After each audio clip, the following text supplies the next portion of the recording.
Yes, my name is Taavi Kotka.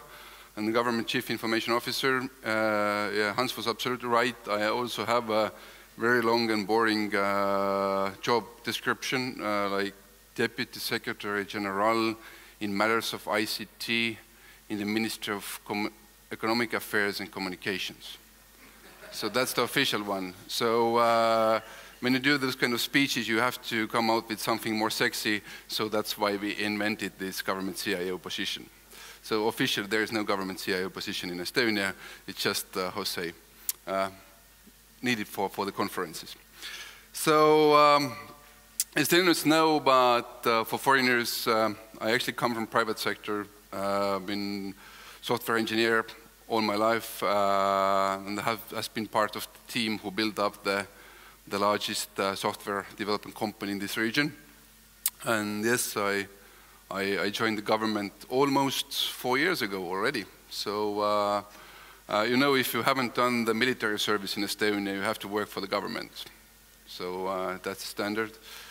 And yes, to be honest, during my entrepreneurship and software engineering times, I was lucky enough to earn enough money so I actually can afford working for the government. Yeah. So, but today's topic is like how the world is changing, and I will use Estonia as an example here to explain like how we change together with the world. And to start with, I want to thank Teleport, who has been a great partner for me to prepare this slide. But also I would like to highlight the problem that not only the Europe has, but also like many other, I'll say, well-developed countries have at the moment. And it's the problem of aging. So what I show here on the screen is that in Estonia currently we have like between 650 up to 900,000 working age persons. So those are the people who are actually responsible for Estonian economy. I mean, obviously children and elder people, they also contribute to the economy, but their contribution should be minimum, at least in well-developed countries. I mean, like there are other countries in the world where the child workforce is actually, I say, heavily used, but not in this country. So we can say that those are the people who actually are responsible of Estonian economy. And that population is aging. So because of migration, because of aging, and other reasons, by 2025, Estonia will lose around 100,000 working age persons. So what it means is like, give or take, 12 to 15% of current, how to say, physical power and brain power. So if we lose 15% of our people who are actually responsible for our economy, it's like easy mathematical question, is our economy growing or decreasing? Okay, you can say that inflation, also the way that we can work better, we can work more efficient. Yes, it means that most probably we will be 15% more efficient by 2025. But if we are, even if we are 15% more efficient, it still basically evens out the gap what we are facing. So there can't be any significant growth, because any growth we are doing, we're losing because there will be less people contributing to our economy. So that's the huge problem in the world, not only in Estonia. I mean, and how most of the Western European countries actually have solved that is immigration. They just bring in more people because their own birth rates are still slightly negative, so they can't produce enough babies to grow their economy by themselves. They have to bring in more people, and we have a problem. I mean, into this region, immigrants, I don't know, sadly, they don't want to come. There might be a, how to say, slight relationship with weather. I mean, but I'm not sure. I mean, at least they go to Sweden and Norway or Finland. There might be a like connection with social benefits that, like in Norway and Sweden, there are way more social benefits compared with countries who actually doesn't have any significant social benefits to the immigrants. So again, like that might be a reason. So we can't solve this problem this way. So we need to find other ways. But before we start solving this question, we should look at like how the world looks like. So around 3.5 billion people currently all around the world have jobs. And if you look at those numbers, like around 700 million are, okay, I can see that, are knowledge workers. So those are the people who actually mostly do the work using their heads, not their hands. It's not physical work. And already 680 million of the 700 million is actually able to work, they could work remotely. They don't have to work in the same location. I mean, like, they could do like work from here, basically serving US, or US engineer could work for the German car companies. They don't have to work in the same location. So that's actually a huge potential. I mean, that can be used to minimize the gap that like all the Western Europe and then also Estonia is facing. Teleport is who is the order of the slides. They like focus on this 350 million. Those are the people who work with their heads, are able to work remotely, and actually are willing to move or actually want to move. And if you multiply their yearly salary or yearly income with this 350 million people, you get that only this box controls every year $1.75 trillion. So what it means is that there is like $1.75 trillion on the market that is willing to move. I mean, like, move from US to Europe, from Europe to US, from Lithuania to UK, from Estonia to Finland. That's a huge amount of people and a huge amount of money who is willing to move if there are better conditions. So that's a question. I mean, like, that's a competition that will start. Actually, it has already started, but it's like a more covered way. I mean, like, US is a huge and I mean, I think the best country to attract talent and investments. But even they can't like get all of this money. So $1.75 trillion in the market, and now it's up to the countries who will grab the most out of that, or out of it. So that's a challenge. But those are only people who are actually willing to physically move, and Teleport is a company who actually solves the problem, like if you want to, I mean, like, to find the best way for you to work. But we in Estonia, we are more attracted actually about this number. And this basically means that you can actually double this 1.75. Those are the people who are actually willing to, or actually able to work remotely. I don't know, most probably Estonians remember Estonian startup called GrabCAD. GrabCAD was a startup that basically, it was called Facebook for engineers. So the point was that if any of the customers or the company had some kind of engineering challenge, they put that challenge into the website, and then engineers all around the world provided them potential solution. And the best solution won a prize. That was the simple concept. But do you know that in the top moment, GrabCAD had already almost 2 million users. They basically had 2 million engineers inside their environment. So they have been able, even though those engineers were from India, from US, from Europe, I mean, like, they had engineers everywhere, but they were all in that one, I can't say application, but let's say like virtual society or like environment. They were part of that.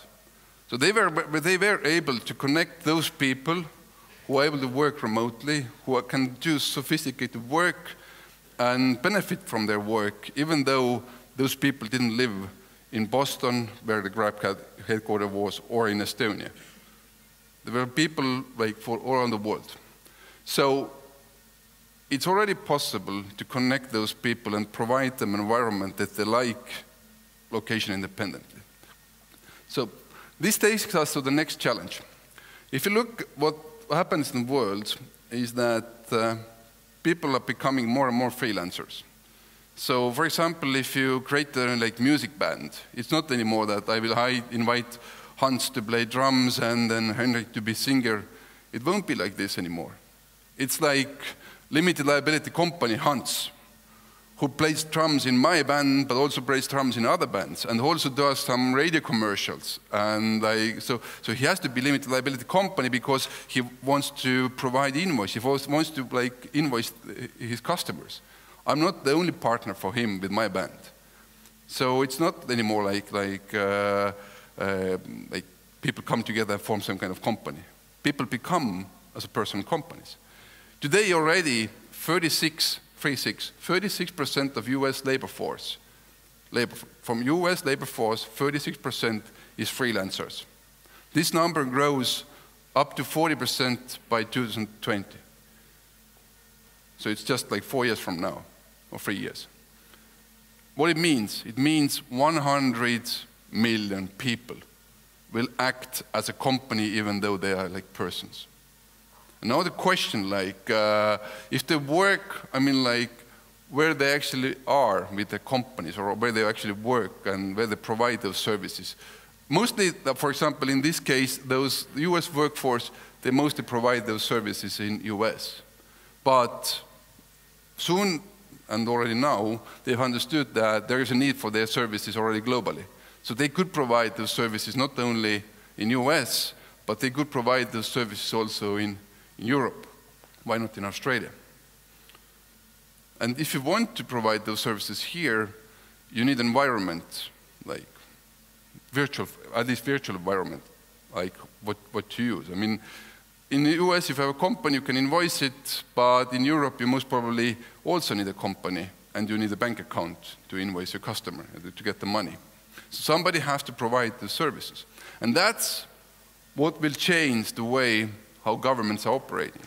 So currently, the governments only think about who could provide the best physical environment. If you see and read, Latvia has new tax benefits for startups. What is that? That's a physical incentive. Come to our country, we give you a better tax deal. That's the thing, for example, I don't compare Latvia with Luxembourg, don't get me wrong, but that's the thing, for example, what Luxembourg has been doing already decades, or what Switzerland started in 1934 when they introduced the bank law, saying that the secret between the banker and the customer is as secret as a doctor and the patient. And this created this helped Switzerland to become one of the, richest nations in the world, because they didn't ask questions. We don't care where your money comes from. We don't care is it black money or pure money. Just bring it in. We just provide you environment. That was incentive, physical incentive given. Come to Singapore with your company, and the government will invest 200,000 Singaporean dollars into your business if you locate your business in Singapore. Those are just examples. Or Silicon Valley or state of California providing very not only transparent laws, but very tolerant laws that you can be how you want to be, and then we provide you the best state possible. So it has been always about physical transformation, or physical attraction. So, but as most of them are already able to work location independently, it's not so much of physical environment anymore. If I like to live in Spain, or if I like to live in Singapore, I can do that. But I can still serve as an Estonian company. So being physically in the same locations where my customers are, it's not so, how to say, mandatory anymore in the world. So, and that's why governments will start competing who actually is able to provide the best virtual environment not only for the people, but also for those people who could be connected with the country virtually. And that's Estonia, we still have like a huge competitive advantage because, I mean, during my 4 years service for the government, I have traveled like through the world, and as an engineer, I have looked into all of those government, how to say, architecture solutions, what they have built. And I can guarantee, as an engineer, there is no other country in the world, even Singapore, who is on the level of Estonia with the e-government. Yes, I know e-taxation environment still looks ugly, and we have like all things that doesn't work, so we are also not perfect. But my point is that even to reach this level, I mean, like to make the data, that's the snapshot of X-Road in real time. So how the information is exchanged between different registries. So it's actually the same picture, but this is for politicians. So it looks good. So that's a real picture. So I also have to tell that the picture is like heavily misleading for engineers. So this picture looks like this layer looks like a service bus. It's not. There's no service bus layer in X-Road. I mean, like there's a point-to-point connection. So that's why this picture is actually way more accurate. But when we do these speeches, we have to, I mean, like today we have a very, how to say, smart and like IT background people in the audience, so I can use this picture. But even like this picture is not happening in like basically in any countries in the world. So yes, we see like certain like small bits and pieces happening in like tax and custom is able to exchange some data with social affairs and etc. Yes, Singapore is also like moving fast in these matters, but in most cases, for example, like UK, who is already always like Jose said, like as one of the leading examples, they even can't have this picture because they don't have the core basic blocks in place. I mean, like you are the engineers, you know, I mean, like, if object doesn't have a unique identifier, you're not able to connect that object with other objects. It's not possible. So, and then if you don't have, for example, social security ID in your society, and most big countries don't have it, I mean, like in a way where the private sector and public sector both recognize that social security ID. I mean, like, that the customer for the bank is the same customer for the government. This kind of picture. I mean, like, this can only be done in Finland, Sweden, Norway, Denmark, Latvia, Lithuania, Estonia. And a couple of other countries in Europe. But not in UK, not in Germany, not in Japan, not in US. I was, a couple of weeks ago, I was in Washington. The US Congress invited me to give a speech there. The event was sponsored by a company who makes money because there are like 15, 20 different, I would say, versions of unique identifier for company. So like in Estonia, the company has like the registered code, and that's the company unique identifier. In US, you have one code in TARPA system, which is military services, another code in the state system, another code in a federal state system, and the company who actually was sponsoring the huge, like there was like more than 1,000 people in the audience, the company who actually sponsored the whole event does only one thing, connects that, like the company here in TARPA system is the same company in that state system. That's their only business. Come on, like, this kind of business can't happen in this region. I mean, it would be impossible. So, I mean, like, most countries, they are just not ready. I mean, like, they're great countries to provide physical environment, but they can't provide virtual one. But they're just not ready. And it takes, I mean, like, even to get to this picture for US, even if they start today with a political decision, let's have it. They won't get it with less than 15 years. I mean, like even the simple like government reforms. I mean, I use a Estonian example. E-invoicing, very simple stuff. E-invoicing. We introduced that idea in the government 2013, and I think next year it will be mandatory in Estonia. So 4 years, even for Estonia, and like a very simple technical innovation, like e-invoicing, 4 years for Estonia. So imagine like implementing one common registry code for the whole US for the companies. How many years? 7, 8? So it's a huge. So, and what it means is it's an advantage to the small countries. So we could actually do Luxembourg, or we could do Switzerland.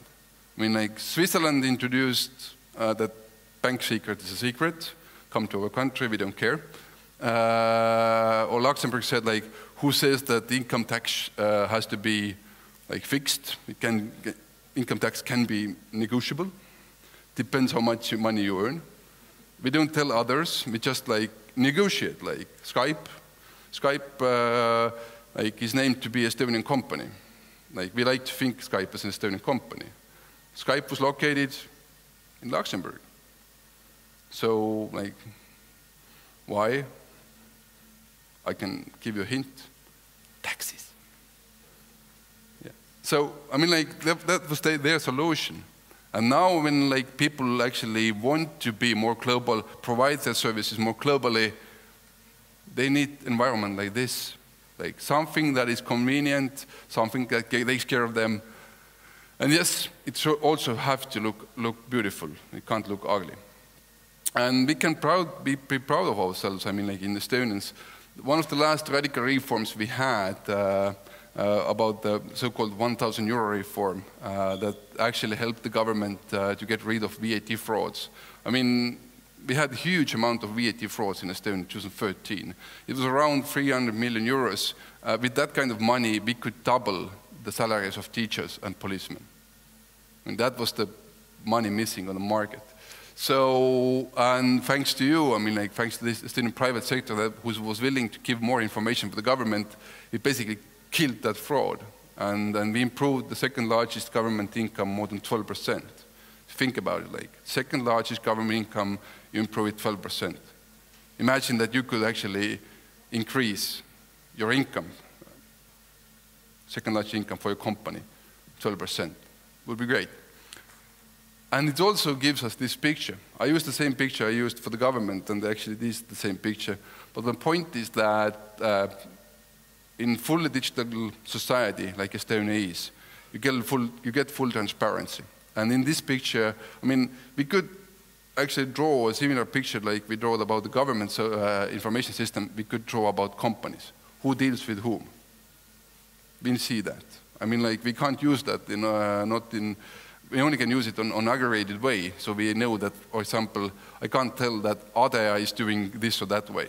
That's the information I only can read from the yearly report. But I can see that the IT sector in Tallinn region is doing this, like this much revenue, the trends are going up or down. That's kind of information we can see on an aggregated way. And that can be used, and that can be actually used to get, like, to create better society. But also, it can be used for fraud detection. So if you think about, like, if you talk about e-residency or the thing that we provide our environment for foreigners, and then there are terrorists are coming and also bad people are coming to start using it, I mean, like, first of all, we could say that nobody worried in Switzerland that bad people are coming with bad kind of money. So they don't care, but we should. And that's the thing that we actually can avoid. I mean, using this kind of transparency, having this kind of transparency, we can be, fruitful partner for foreign countries also, helping their people to establish companies here in Estonia. So where I want to end up with this, you have seen this slide and you have seen me talking about this. Estonia, like basically any other developed country who has an aging problem, needs to come out with new type of solution, especially where the immigration is, how to say, it's possible, but like, I'd say the current political climate, at least in Europe, is not in really favor of immigration. So there are not too many ways how to improve this situation. One way is to start doing babies. Those are mine. So yeah, I have done at least my part. And even though we have negotiations with my wife, the 10 million we have promised definitely is not doable with her. And immigration, I mean, like, even though Estonia gets like slightly more positive about this immigration issue, it's still a huge concern. And I mean, we talk about, I mean, how many, Hans, you know how many we got this year? 7 families? About like that, or 8. 8. 7 or 8. 7 or 8. We got, no, we didn't get 70 or 700 or 7,000. We got 7. Yeah, that's the like quota we have from European Union. Right? So, and even, I mean, if we could do more, we still could imagine, I think, maximum like 2,000 or maybe 20,000 like immigrants coming to Estonia, but not 100,000. That's the number we can't imagine. But that's the gap we need to, how to say, fill. So what's our choice? And that's why this virtual solution, or the e-residency that we have been already talking about like more than 2 years, why this is so important. Because that's our way how we can actually connect those people with Estonian society even though they're not working here. And even more, I mean, if we could get them also physically here, I mean, like, if you get like one engineer into a country, there are many studies done about that. One of the most famous ones is the Enrico Moretti study. That he basically has measured that if you have like one very sophisticated high-level engineering or like high-paid work created in a region, it longer-term creates 5 extra into that region. So yes, I mean, like, we can't only talk about like physical, like virtual residency. We can't only talk about e-residency. We have to talk about physical environment and bringing in physical people also. So you question me like how far we are from 10 million Estonians. So if you want to grow like into something meaningful, I mean, like, Estonia have always dreamed to be a meaningful country, something like not Finland but like Sweden. So, and Sweden is almost 10 million country. That's where the number comes from, actually. So that's the yesterday evening statistics from the e-Estonia webpage. I mean, like, everybody can go there and look how many e-residents we have. And as you see, we have had like steady growth. And we have already almost 14,000 e-residents. So, like, in global like terms, and then the numbers I showed you in the beginning, that there are like 680 million people actually able to work location independently, and if they start to work in Europe, we could be the partner for them. So we have only been able to attract almost 14,000. Seems a small number, but just to give some numbers to comparison. Last year, there was around 14,000 children born in Estonia. And this 14,000, like 1/4, the same amount, 14,000 children, they will start produce for their economy when? 25 years from now. But it's okay, it's an investment. I mean, like, it's a long-term investment the governments need to do. I mean, but they are basically a cost for us until that. Those people, they contribute already today. I mean, those are the companies created by e-residents. It's almost 1,000 at the moment. And those are the number of companies who has basically, who are like owned by e-resident, or like they are in the boards of the company. So again, let's take only this number, 1,000. I mean, we started to do open the companies like September last year. So it's already like 1 year and 1 month basically. So having 1,000 companies, small number, nothing. But think about it. In Estonia, there is 60,000 active companies. Those are the companies who actually have, I would say, some kind of business every month. It's only 60,000 companies, 60. If you take percentage, how much is 1,000 from 60,000? 1.7 with 1 year. If you could double that, 3.4. You could double that, 7.2. So to actually have a significant impact to Estonian economy, we actually talk very small numbers. So we don't have to get 10 million connected with Estonia. I have to admit, when I wrote that essay, it was like marketing number to attract people to read that. But even like 1,000 makes a change. 10,000 could make an even bigger change. And if we have 100,000, then we have more companies created by foreigners compared with Estonians. Today, e-resident doesn't have a voting right. If we have more e-residents than Estonians, it's a good question. Should we give them a voting right? Or, I mean, like, should we start like representing them in the front of EU? It's a great challenge, great question.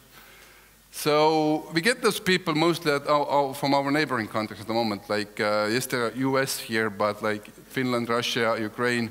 United Kingdom has boosted during the last month events, eventually. It was Germany all the time on the 5th position, but now it's United Kingdom. And they already create bank accounts, they create companies, they buy services from Estonian companies, and it all contributes to our economy. And that's our chance. I mean, like, if you think about 21st century challenges, if you think about it, like, people are actually willing and able to work location independently, and the Y generation, I mean, like, the people who are actually 18 up to 35 at the moment, they would like to provide the, like, service location independently, and even like travel if needed. I mean, like, this could be a huge help for us. And that's the challenge also for Estonia. We are very proud of this picture in Estonia, even though it's slightly old. It's almost the same already, still today. So that represents like how big is the government debt in different countries. And what this actually shows is that Estonia, we don't do loans. We don't like to take loans to boost our economy or society, because those loans need to be paid back. Obviously, looking here, and if, let's say, this line, let's say that if those loans will be, at least for a certain amount, excused for Greece, for Italy, Portugal, who will be the idiot?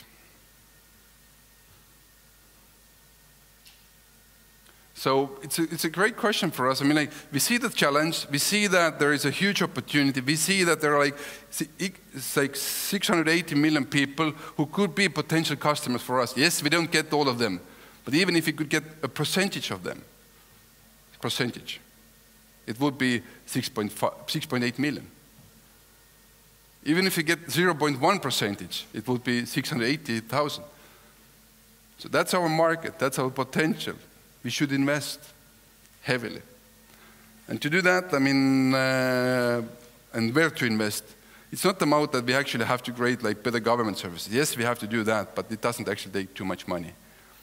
It's a talent and education we have to invest like any other countries.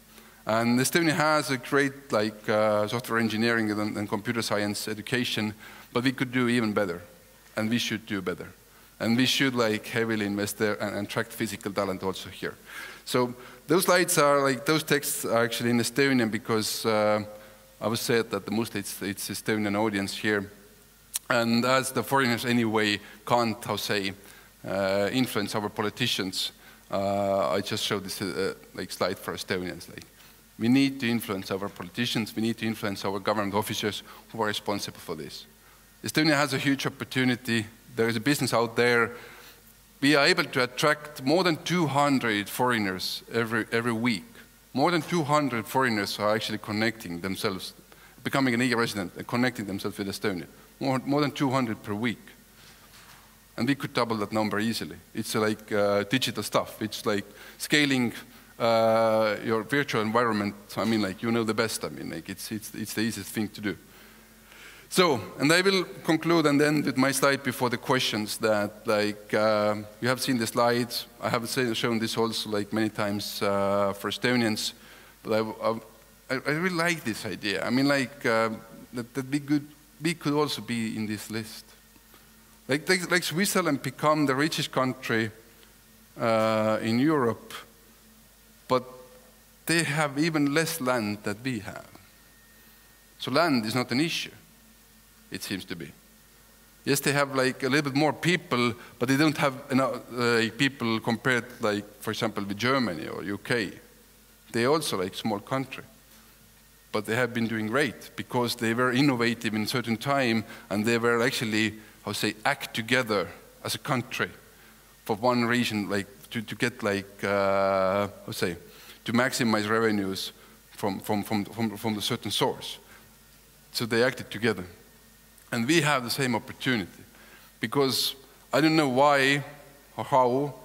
Now, I assume that it was like the politicians 20 years ago were smart enough to trust engineers, but somehow Estonia has created the best government architecture and solution possible in the world at the moment.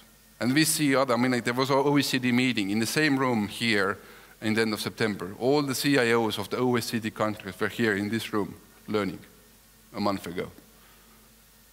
And we get letters. We get 25 delegations per week from from outside visiting our demo center, the showroom. So we have something to show, but even more, we could do even better and we could grow. Estonia likes to belong to like all kinds of associations. Like we are part of EU, we are part of OECD, IMF, like WTO, like you name it, Eurozone, NATO. There's only one society we don't belong at the moment, and it's G7. So it's just a matter of time when we grab that position. So continue to think big. There's a huge opportunity for us. There's huge potential.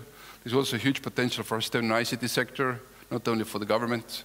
And if we start, I mean, like, if you see that, the same thing, if you see the same trends that I see, and if we could actually, how say, explain those trends more to our society, we could benefit, we could become a rich country like Luxembourg or Switzerland became when they did those right decisions. I mean, like, everybody admires Delaware. I mean, like, Delaware is a 700,000 state, 700,000 people state in US. And all the, like, famous companies, all the Fortune 500 companies, actually most of them are actually located in Delaware. So Apple is not Silicon Valley company. Apple is actually located in Delaware, like Skype was in Luxembourg. Or Coca-Cola is not in Atlanta, even though the headquarters is there. Coca-Cola is actually a Delaware company. So a small state was able to provide environment, the best environment for companies to be. We all admire that, but they started 1894. So it's more like 130 years they have been doing that. Countries want to copy Silicon Valley. You can't copy Silicon Valley. Before we know Silicon Valley like it is, mostly we know Silicon Valley from 1970s or 80s, like when they started all those like, new innovations, like tech companies, etc. Before that, during 30 years, US government heavily invested into that region. So you have to heavily invest without any glory, like 30 years, and then you create an environment that creates Silicon Valley. So it can't be copied. So you have to come out with something different, something else. So, and we have an opportunity here. We have came up an idea that will change like the world. We know that there are Lithuanians, I think, in the audience. That we know that e-residence is also in your parliament at the moment, and should be Lithuania should come out with your e-residency next year. You have a huge diaspora. You have like at least I think 20% of your population living outside of Lithuania. Even if you could connect that population with your home country, would like, do a huge benefit for the country's economy, and most probably you would pass us. I mean, we already have our diaspora connected, so we have already used that efficiency, but we could do more attracting others and providing them meaningful society and best services possible. So that's the 21st century challenge. I mean, like, governments are competing to get best talent.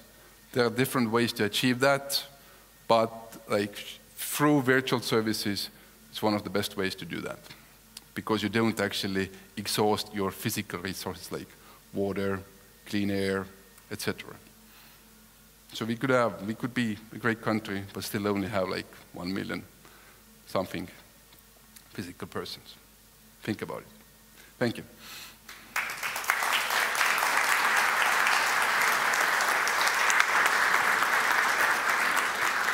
Thank you. Thank you very much for a very interesting keynote. Number 2, so question time again. Maybe from our Lithuanian colleagues over there, or Estonians.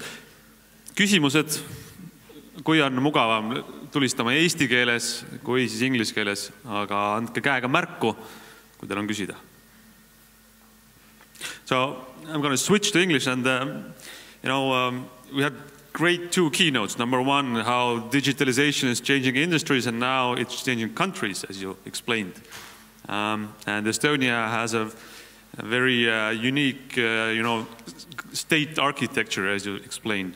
But in technology entrepreneurship, it's usually that not the best idea wins, but the best execution wins. So we have this e-residency going on, and it's going very nicely, but do you see that maybe our idea gets copied and somebody executes it better?